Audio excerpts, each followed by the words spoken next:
Welcome to another edition of Frankly Green Bay, brought to you by Let Me Be Frank Productions. Speaking of Let Me Be Frank Productions, we've got a brand new show called Hamilton the Musical Ltd. And it's based a little bit about Hamilton Industries. Let's go to the museum and check out Mr. Jim Moran. Let's switch topics here a little bit and talk about you, Jim.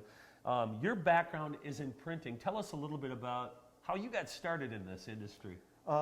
When I was 10, that would have been 65, I would go to Moran's Quality Print Shop on Dousman after work, and I think I was capable of mailing letters at the end of the day.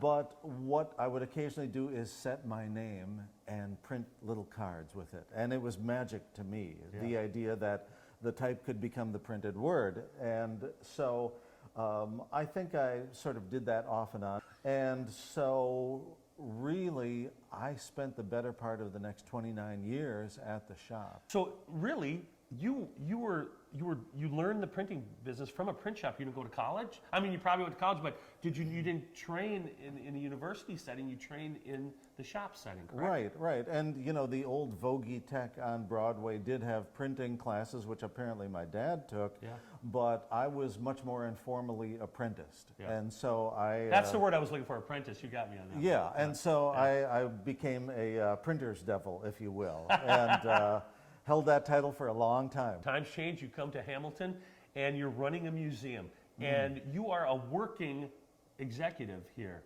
Right. Talk about that. Well, initially the idea in '99 when the museum begins is for it to be a working museum.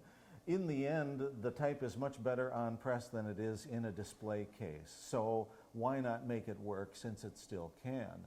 And I think that was a brilliant idea because it allows us to teach classes and it allows us to take all these beautiful shapes out and get ink on them and make them work again. Now, Jim, if you want to learn more about printing, you can actually do it here, right? That's right, you can. We offer short classes, long classes. We've got groups that'll come in for an entire week.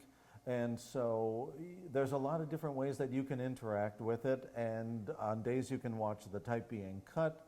You can watch people doing printing. We've got a massive collection. This is the world's largest collection of type. So you can see a little bit of that as well as decorative blocks that were used to print circus billboards and massive things like that. If people want to come to the Hamilton Museum, how can they find this and I guess the hours of operation, and is there a website?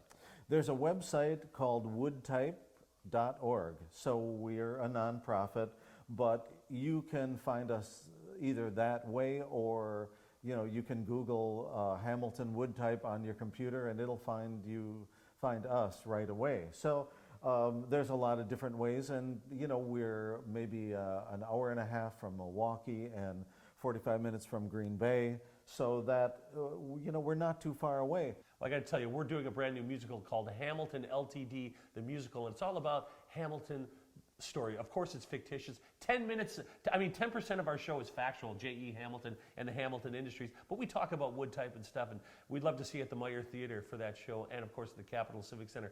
Jim, thank you so much for sharing your time and your energy. That's what I'm seeing here. And we're going to take a look around this place, okay? Oh, great. All right. Great. Join us next week as we bring you another creative person from northeastern Wisconsin.